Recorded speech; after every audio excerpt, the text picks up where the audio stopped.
Welcome back, students. So in this session we'll be studying about the rest of this chapter, the main organs of the United Nations. So the main organs of the United Nations are General Assembly, Security Council, International Court of Justice, Secretariat, Economic and Social Council, and Trusteeship Council. For each council have different functions of their own, which we'll be studying now in due course.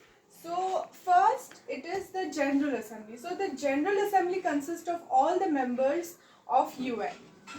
It consists of the representatives of all the member nations. So there are last class we have studied there are 193 member nations of UN. So all the members have their representatives in General Assembly. General Assembly meets once a year, but to discuss all the international disputes, the problems, and how it can be solved and all.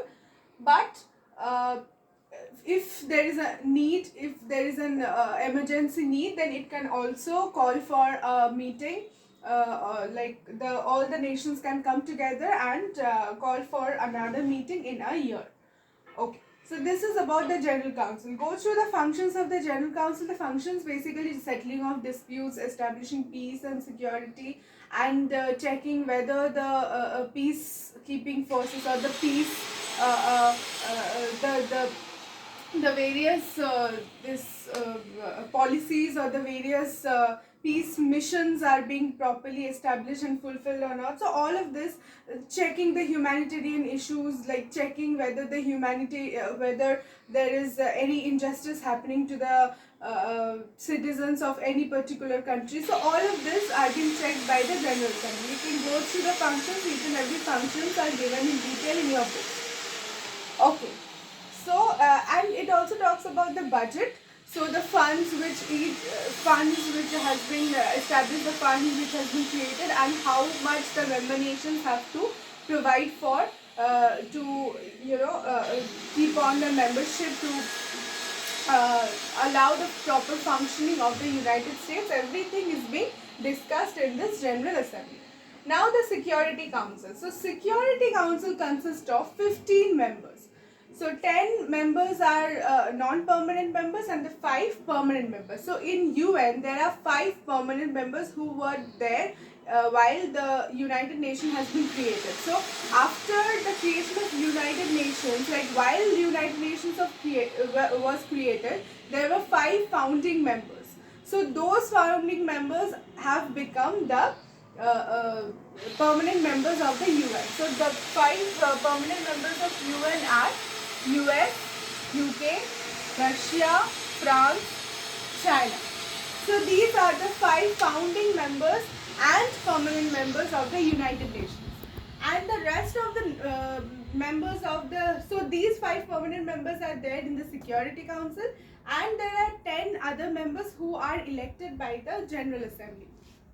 So the other non-permanent members are there for a term of 2 years.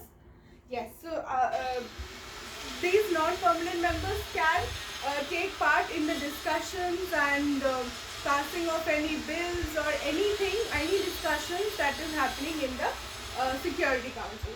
So the main function of the Security Council is to check, is to have ensure international peace and security, and determine the international peacekeeping operation is being done properly, and establishes peace and security all over the world. Okay. So the non-permanent members the permanent members in Security Council have a very important role. So they can actually while any discussions are going on, or while any resolution has been made, the non-permanent members, the permanent members can cast their negative vote in order to stop any resolution from getting passed. Okay. So certain resolutions, so every resolution needs the approval of all the 15 members of the Security Council, okay, and especially the affirmative vote of all the permanent members. So if any permanent member of this 5 permanent members, if any one of these permanent members cast a negative vote, okay, cast a negative vote means it doesn't want the resolution to pass. then that particular resolution will have to be debated further and will not be passed till the 5 permanent members cast their affirmative vote for the resolution to be passed. So this permanent members have a very important function in the Security Council. Okay, and the non-permanent members can also take part in the discussions and in discussions or everything. So this is the structure and the function of the Security Council. So here, so any resolution will be passed by the majority vote, and so only the permanent members have the power of veto or the negative vote. So you can go through the functions which are being given in point-wise format in your book. So these are all the ones which we have discussed right now. So it can also pass any resolution for admission of new members, or against the admission of new members, or against any aggressor. Whatever actions will be taken, everything will be discussed in the Security Council. Now we move on to ECOSOC, or the Economic and Social Council. It consists of 54 members who are elected by the General Assembly. Now this ECOSOC takes care of the initiate, review and recommend policies on economic, social and environmental issues. So it deals with all this, protect human rights and freedom of all, and supervise the functioning of other agencies of the UN. So the term of the members of the ECOSOC is for 3 years. Okay. Now Trusteeship Council.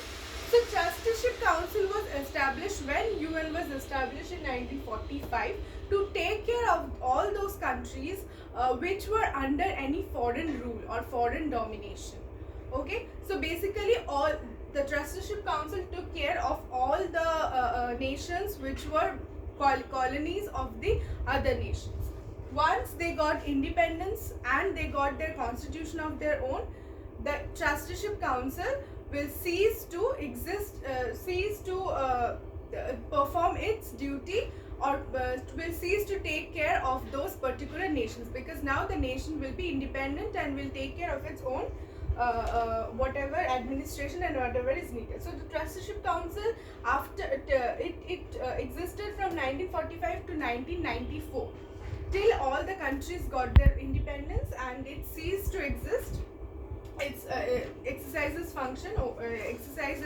authority over the other countries from 1994.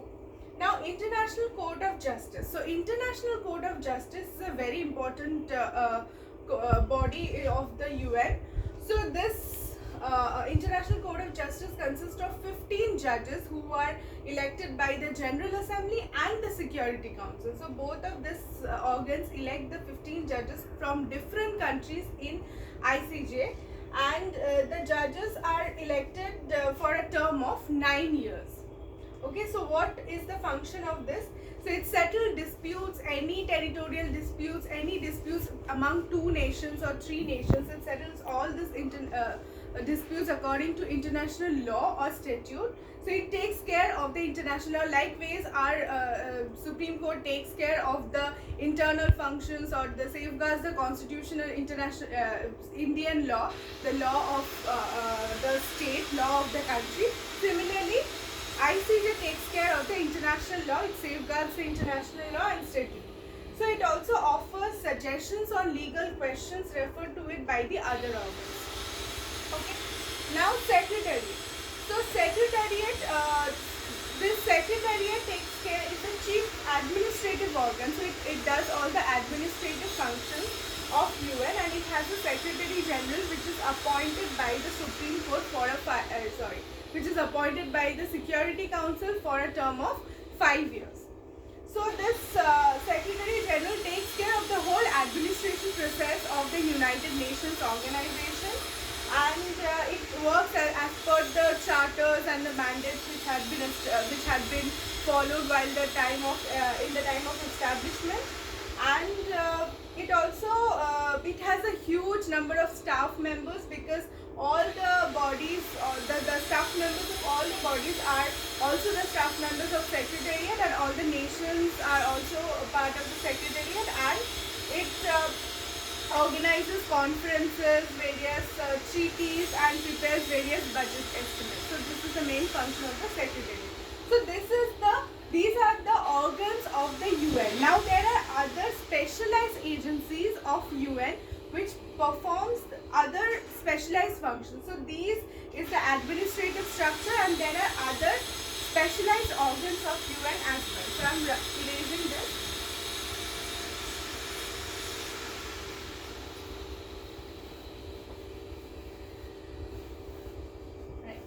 So the specialized agencies of UN which perform specified functions are UNESCO, first one. UNESCO. So what is the full form of UNESCO? United Nations Educational, Scientific and Cultural Organization. United Nations Educational, Scientific, Cultural Organization. So it takes care of promoting education and culture across the globe. You might have seen various heritage sites or historical sites have been called or named as heritage sites by UNESCO. Okay, by the UNESCO, it might be established as a heritage site by UNESCO in many countries. So in India also we have certain places which are termed by UNESCO as the heritage site. So it focuses on this cultural and educational aspects, and it tries to protect historical and cultural sites across the world. Now UNICEF.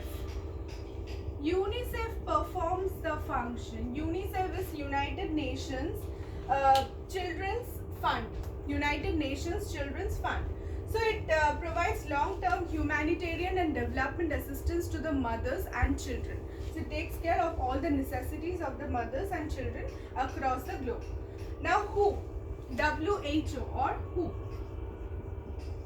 This is World Health Organization. It takes care of the standards of international health and whatever is necessary for the improvement of the structural and functional unit of the health organization or health institution. It also takes care of the any spread of disease, how to control it, how to contain it, everything.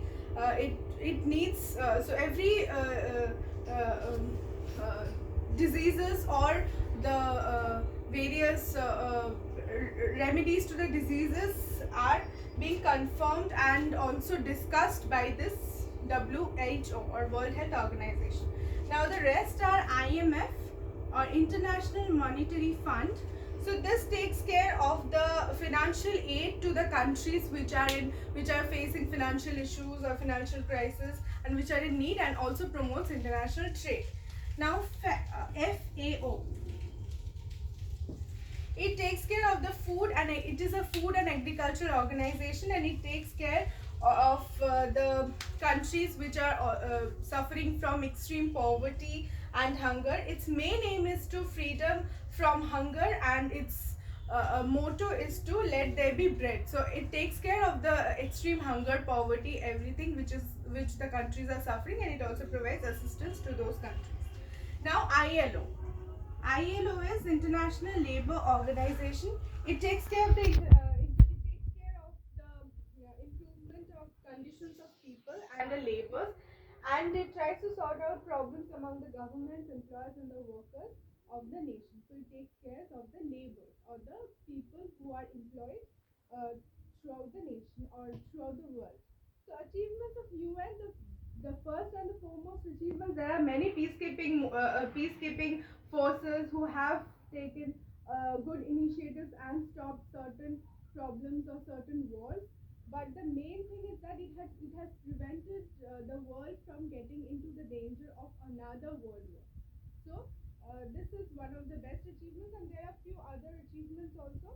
So it has also dealt with the humanitarian issues and human rights issues, and it also walked in favor of disarmament and challenged the apartheid system or the caste system or the problems, the racialism, the racial system, the racial bias which was always there. So all of this are the various important functions of and achievements of UN. So we have come to the end of this chapter, and And I hope it is clear. Just go through the chapter and we'll be coming back with a new chapter in the next class. Thank you.